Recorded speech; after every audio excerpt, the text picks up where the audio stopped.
1, 2, 3. Pop culture with Paulina. Pop culture with Paulina. Pop culture with Paulina. Pop culture with Paulina. Paulina. Pop culture with Paulina. Pop culture with Paulina. Pop culture with Paulina. It's time for pop culture with Paulina. Hello. Hi. So I have my friend here, Melissa Lummus, who's also a pop culture queen, right? Like Such a Beyonce. Last week, Dave Chappelle, he's been on tour, a 50-city tour of everywhere. He was in Detroit. It was a second show, a 9:30 p.m. show, and apparently he was really, really drunk. He went out there, told about 2 jokes, and then he sat down, smoked cigarettes, rambled, and shouted at hecklers through the entire show. So now hundreds of people in the crowd are asking for their money back. The venue is saying, they don't have any responsibility over the acts, what they do. So I guess it would be up to Dave Chappelle and his people to decide if they actually want to give them their refund.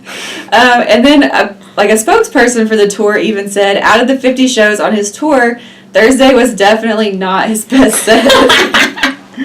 So, what do you think? Do these people deserve a refund? Do they get what they paid for? I almost want to say yes, just because it's Detroit. I thought that too. I feel like if you're spending money on things like entertainment in Detroit, you're really trying. they need to keep that there. And Dave Chappelle, of all places, give these people a show, please. Right. If it's Hollywood, yeah, whatever. They can see a show a day. But these people are surrounded by misery. Yeah, their other hobby is, this new thing called Urbex, actually, I just learned about, where they go through abandoned buildings and, explore abandoned buildings. Which actually sounds cool, but yeah. Yes, Dave Chappelle should give them a refund. You think he should? Okay, so no, it's fine. We're allowed to disagree. Yeah, but just in Detroit. So if this happened in another city, if this happened in LA, get over it. I would be like, you know what? You're fine. Okay, so here's kind of what I was originally thinking. This is Dave Chappelle, for one, and he's a king, but he's not known for being the most rational person. Yeah. He's known for being kind of eccentric and an artist. He's the same guy who walked away from $50 million for Chappelle's show to go and do African safari. You know what I mean? Because he couldn't handle it. He came back really buff. He's got huge muscles now. He doesn't even look like the same guy.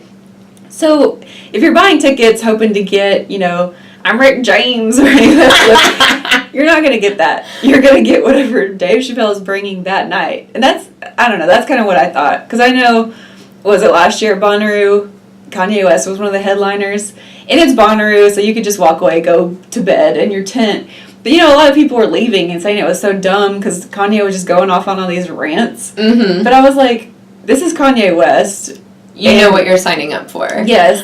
And also, people are going to be talking about this tomorrow. Yeah. On the news and everything. So I want to say I was there. So I guess that's my thing to the Detroit people. You can say you were there. Mm-hmm. Maybe it's a little bit like the people who can say they were at the Tracy Morgan show and he got in trouble, at the Ryman or the Michael Richards show and he got in trouble. Mm-hmm. And some people paid over $200, so I don't think they're hurting for money. Yeah.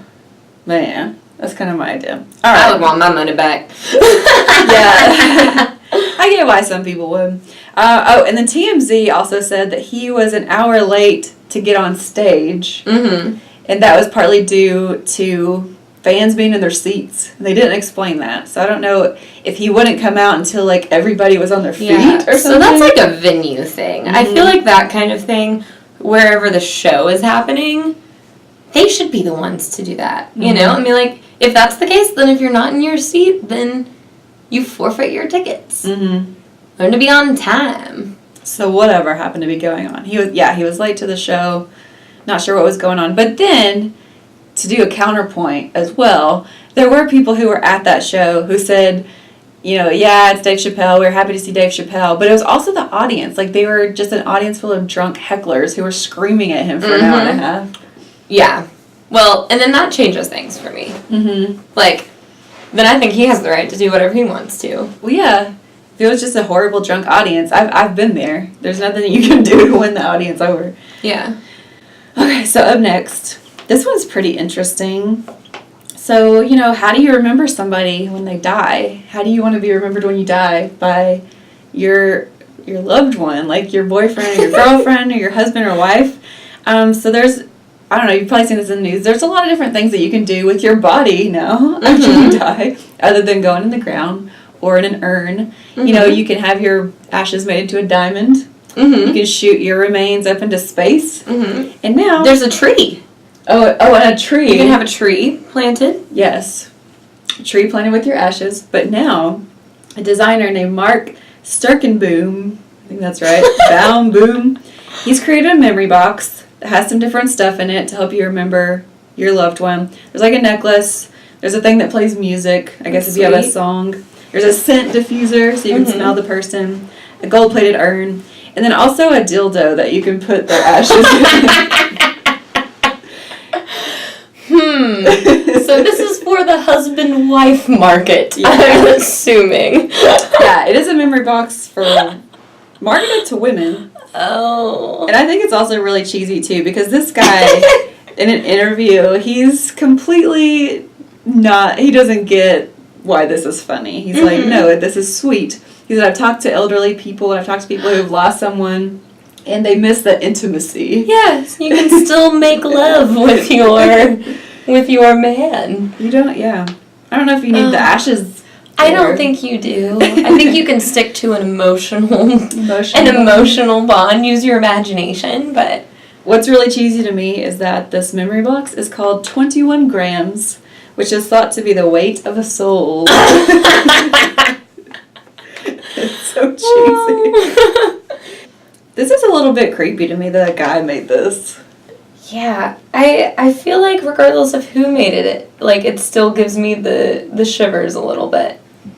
Well, and I feel like that's something that you should have to sign off on before you die. Like, I don't think that's something, true. Like, if I died and somebody put my ashes in a dildo, I would haunt them forever. Exactly.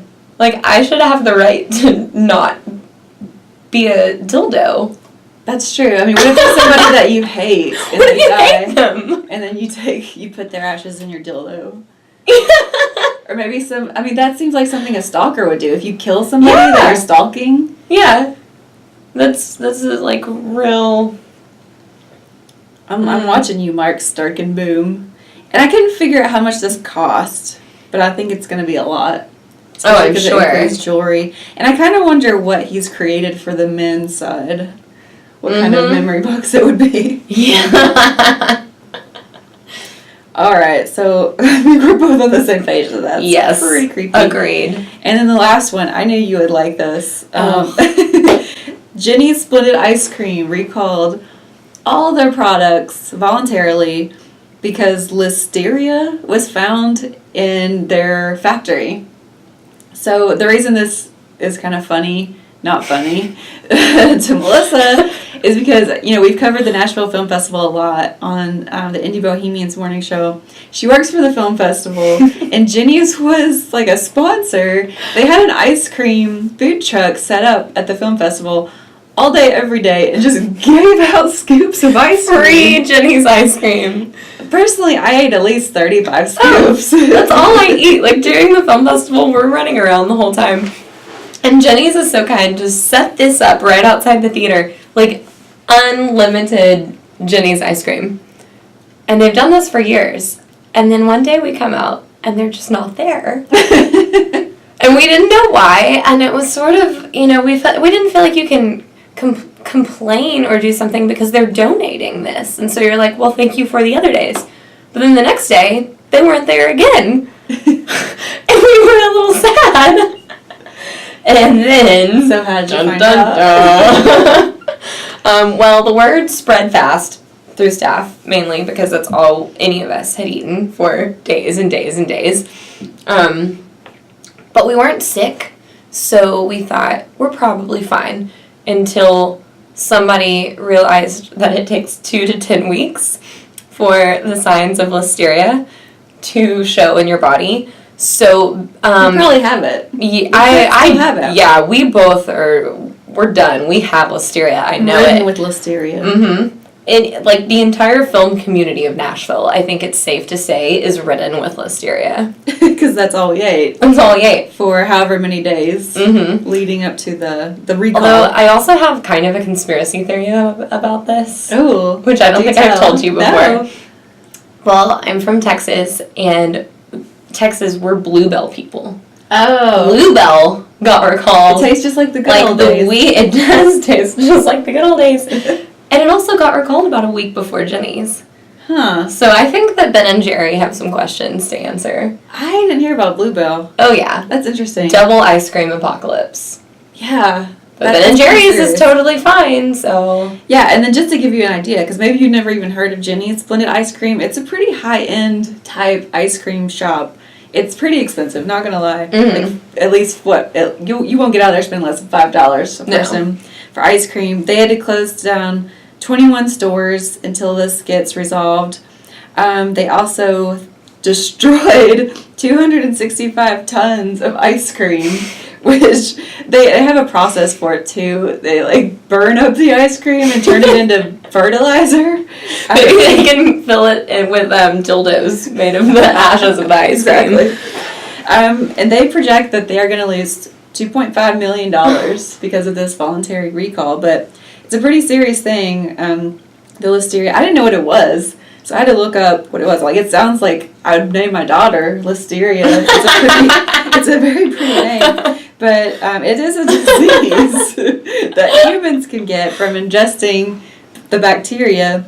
If you ingest Listeria, there's about a 20% fatality rate. Oh, and I didn't know that. Yeah, and it causes something called sepsis and meningitis, which I have heard of. Oh, yeah, me too.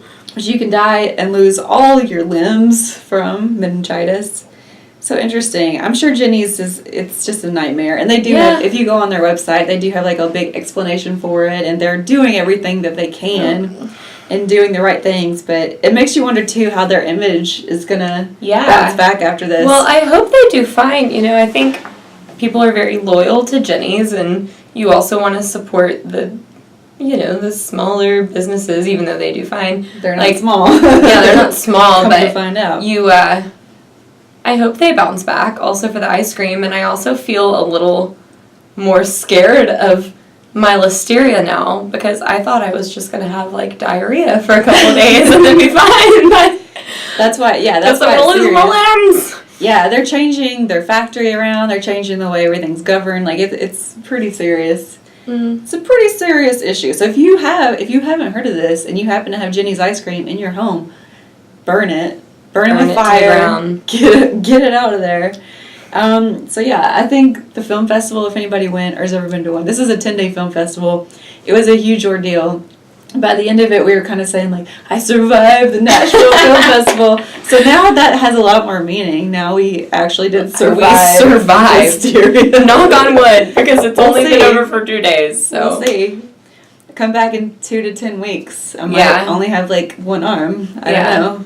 If you don't ever see me on this show again, it's because I passed away from Listeria. That's Pop Culture with Paulina.